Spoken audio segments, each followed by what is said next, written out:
Once upon a time, there was an old couple who didn't have a child.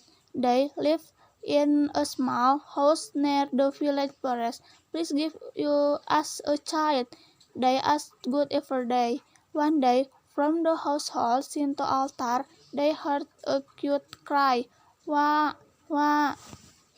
They looked and saw a crying baby who looked just like a little finger.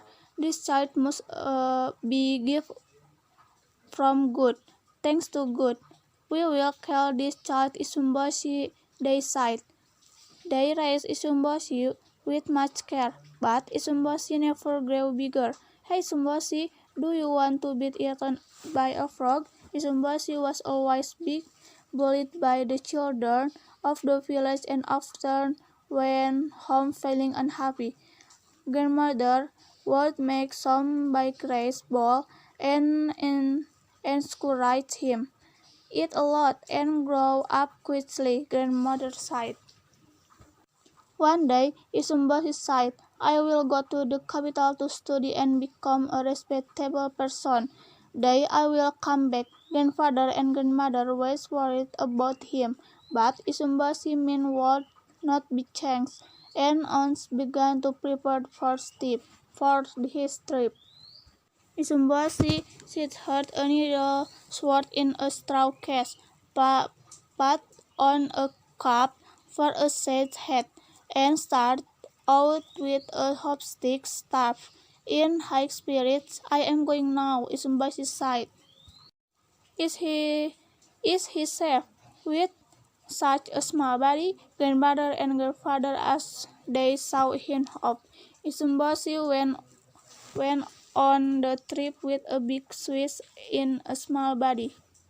At last, Issumboshi reached the capital city and anchored under the bridge. Then he climbed up to the railing and viewed the town. "There is a fine place over there. I shall ask them at once." At long last, Issumboshi arrived the palace. "Excuse me, but I want to meet the feudal lord." The lord came to the door. "What? Who's there?" "I am at your feet." "Oh, how small. Why do you want to meet me?" "Please let me be your retainer. I wonder if your very small body can do anything. I stay in your pocket and guard you from all harm." When Issumboshi said so, I became buzzing by. "Yeah," Issumboshi yelled, stabbing the bee. "Bravo, I employ you. It would be good if we became the princess man." "Oh, what a cute fellow he is," said the princess, patting Issumboshi on her palm. "I will defend you upon my life," said Issumboshi. The princess liked Issumboshi and she taught him reading, writing, and various studies. Further, Issumboshi practiced punching very hard in order to be strong. One day, the princess went to worship in the Kiyomizu temple. Suddenly, there was a strong wind, and some demons appeared. The leader of the demons tried to grab the princess.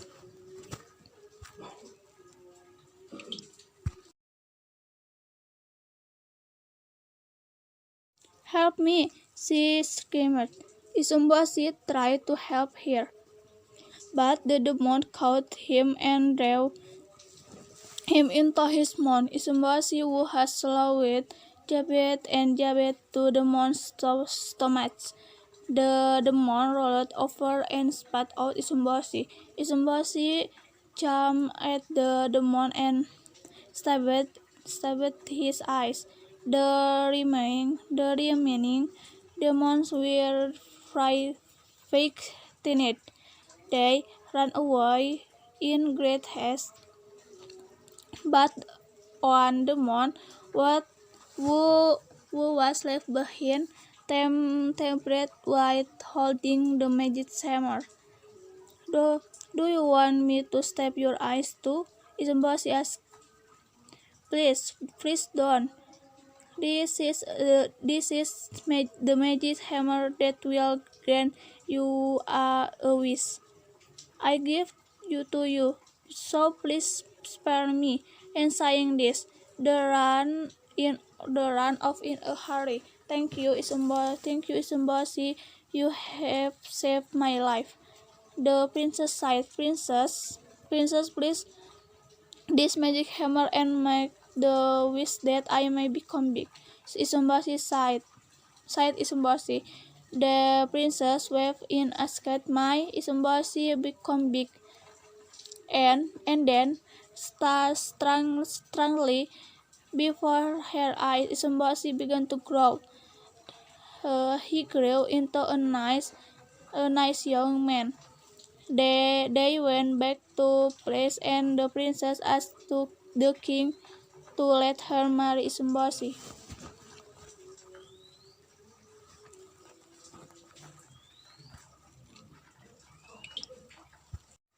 The princess and Issumboshi then got married, and they invited grandfather and grandmother to live with them in the palace. They lived happily ever after.